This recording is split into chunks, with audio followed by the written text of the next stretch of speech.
looked reasonably in control for most of the night. Yeah, you never feel comfortable against them with the quality of some of their good players, and there are a number of those.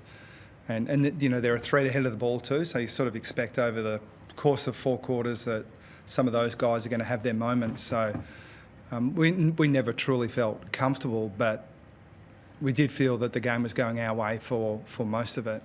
And it was a good effort to hang in the end. We kind of lost a little bit of our structure, especially around the stoppages. I thought overall we did a really good night, did a really good job over the course of the night.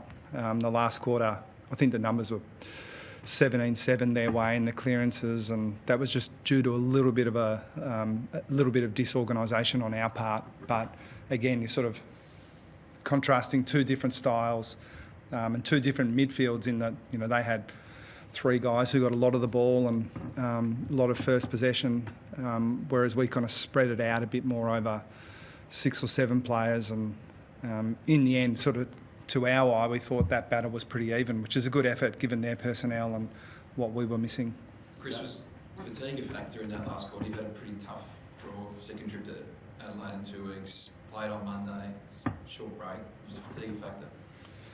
We didn't think so, and we actually thought that we were covering the ground well late in the game. I mean, it's easy to point to the 5-day break and the travel, but they're off 6.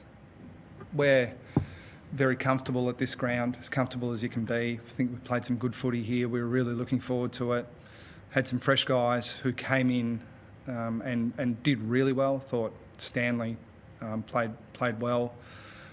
So those little things at the margin we think helped. But no, look, to my eye, we didn't put it down to fatigue, but I'm happy to be challenged on that one. Just back on the midfield battle, is it extra pleasing without the skipper in there at the moment? He's been such an important player in there for so long, and coming up against Bond and Pelly and Liver, you guys relatively broke even. Is that extra pleasing? Yeah, and I'd have Cam Guthrie pretty close to Dangerfield as well, albeit we've been without him for a little while now. And even last year we would have loved Jai Clark to have played more, but he got injured after his first game. And Parfa coming back into the team's been really promising as well. So we feel like there's some depth in there, and you really don't have any other option against the quality of their midfield to back in sort of our weight of numbers. And said it last week as well, we're really pleased with the way those guys are developing. Putting Jeremy Cameron, already said you started to win a little bit more often than normal today. I might be wrong, but a little bit more often. What's the thinking behind without? You know much better than to ask me that question, Pete. I can't answer that. You know that. What value does he add to you starting off? I'll do my best. Look, I thought that the Bulldogs present a different challenge behind the ball, and I thought Karmas had a good night, and Jones plays a style that means he gets in the way a lot. I thought, you know, we rate those guys, and so we thought just sort of sitting at home, unless we were moving the ball really well, those guys were going to be able to read it. So we just thought a bit laterally about how we set up ahead of the ball. And putting O'Connor on as a sub to clamp down on Bond, was that basically his job in that last 20 minutes? Yeah, pretty much. And that was. I'm not going to say it was absolutely the plan going in, but it was pretty close. We knew that was, one of the possibilities. And with the sub, you rarely get your planning perfect. There's generally some sort of thing that pops up that means you've got to adapt on the run. But again, it was probably more a function of our planning, given the short break with O'Connor being the sub and using him in that role, because he's been a mainstay of our 22 for a long time. But I just say it over and over again. No one should look at our 22 any given week and think necessarily that we think they're the best 22. Hard, I imagine, difficult, the ruck structure with Stanley obviously playing well tonight. Conway did nothing wrong with it before. How are you hoping to manage that?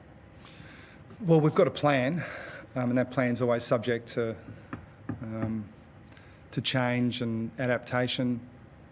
We're going to play Conway a lot, assuming that his improvement continues on the same trajectory. And again, he didn't come out of the team based on his performance at all last week. And I can't do a much better job of forecasting that we're going to manage him. But part of that management plan is giving him plenty of exposure to AFL footy if he's going well enough. And I just don't see any reason that he won't be going well enough. Chris, you've referenced Brandon Parfitt a little bit in the last fortnight. How's he got going again? Because it must have been really tough for him last year, being a premiership player and spending most of the year just out of the 23. Yeah, it has been tough for him, but he's a good example of a player really persisting and not dropping his bundle.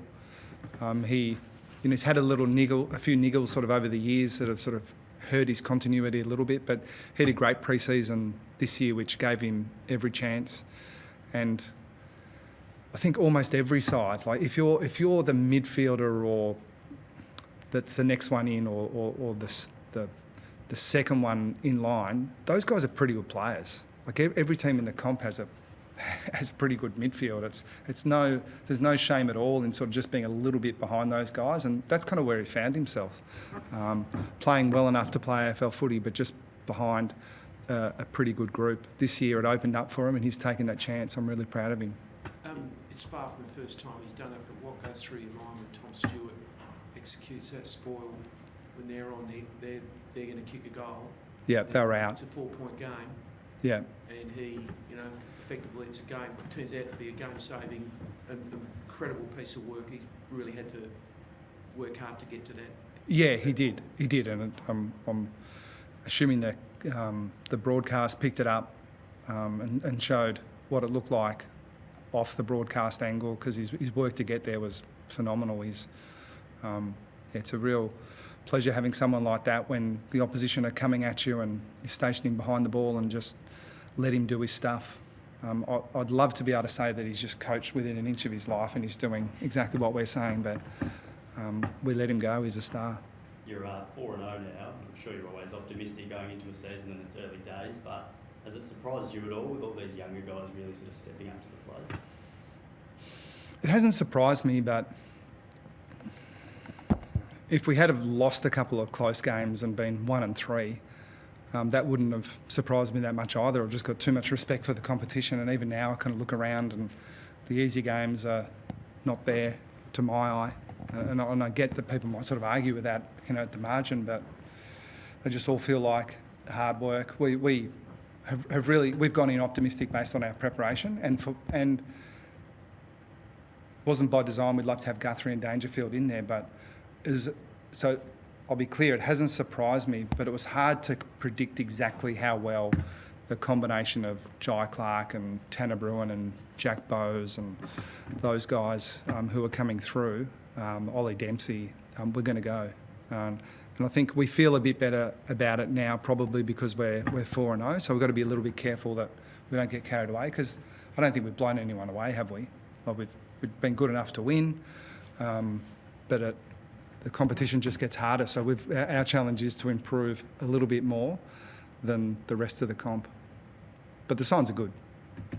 Did you think Tyson Stengel took that mark in play in the third quarter? The one that went to the review? Oh, yeah, well, we saw the replay, so yeah, we did. Sorry, yeah. When we saw the replay, we thought it was pretty clear. So was there some commentary around the score review? Because in my mind, that's exactly how it should work. I've heard a little bit around the difficulty when the ball comes back into play, and it seems to me perfectly logical that if that's reviewed really quickly, even if the play goes on for another 30, 40 seconds, that it should be recalled. And sometimes that will go against us. I'm not just saying because it went for us, but no one could accuse me of being a sycophant for the AFL, but when they do a good job, I'm prepared to acknowledge it. No injuries? No, not that we know of at the moment. Thanks, guys. Thank you.